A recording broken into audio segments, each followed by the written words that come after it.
My name is Malika Lightborn, and I am here to present my research project on Puerto Rico's territorial status. After the Spanish-American War ended under the Treaty of Paris in 1898, Puerto Rico was ceded to the United States. It was declared a U.S. territory in 1917 under the Jones-Shafroth Act. Its official name is the Commonwealth of Puerto Rico, and it is an unincorporated territory of the United States. Upon completing my literature review and learning more about Puerto Rico's history and political status, I learned that not only was it a U.S. territory, but it was an unincorporated territory, which caused for the U.S. Constitution to not fully be applied to the island.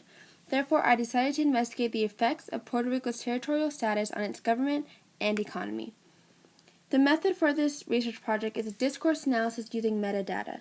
The metadata analyzes various news articles chosen based on their subject matter. The discourse analysis used to conduct this research was done through analyzing Hurricane Maria and its impact on Puerto Rico. Hurricane Maria first hit the island on September 20, 2017, completely devastating the island. Homes were destroyed and the percentage of the population that had power and electricity was at 0%. By doing a discourse analysis on these news articles, the patterns and recurring themes and/or topics were coded for, as well as the number of times an idea was mentioned. News articles were chosen in order to show correlations among the differing opinions and popular news sources. Legal documentation and court cases were used as scholarly sources to substantiate the information found among the news articles. Shown here is a table created to track the number of times each major theme or subject was referenced. There were 34 themes that occurred the most, but the following were the most referenced. After conducting this research, the results supported the theory that Puerto Rico's territorial status does have an impact on its government and economy. Despite the benefits of a territorial status, such as ease of travel to the United States and American citizenship, the research conducted presents implications that outweigh these benefits. The debt that cripples the island was partly caused by the exploitation of Puerto Rico's territorial status. Medicare funds are lower than the rates of the U.S. states, justified by its territorial status as well.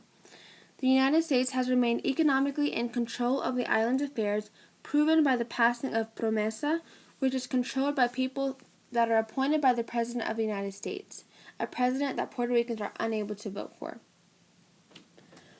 Legal documents such as the Jones-Shafroth Act and Foraker Act have caused for Puerto Ricans to experience second-class citizenship due to their lack of congressional representation, a political voice, and the numerous economic hardships they face.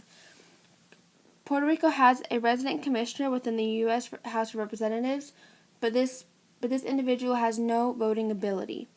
Puerto Rico has been neglected in its current social, political, and economic crises and has been treated as inferior to the American states, proven by the differences in the hurricane relief assistance given by the United States government to Texas, a U.S. state, and Puerto Rico, a U.S. territory. I was able to conclude that Puerto Rico is a modern-day U.S. colony due to the reasons above. A next step that I would take in the future is to analyze and compare the government and economy of the other unincorporated territories, as well as other researchers should conduct interviews of Puerto Ricans living on the island and those living in the United States to compare their experiences with Puerto Rico's political status. It is important that other alternatives are considered for the improvement of the lives of these American citizens. Alternatives such as a larger discussion on the implications of Puerto Rico's territorial status, an increase in funds for Puerto Rico's hurricane relief, and a bill passed by Congress that would grant the island's resident commissioner a legislative vote. The Hispanic Federation is a nonprofit organization to which donations for Hurricane Maria relief can be sent. I hope to give voice to many Puerto Ricans who are being ignored and left to their own devices to rebuild their lives. My Twitter handle is @Boricua Advocacy. Thank you.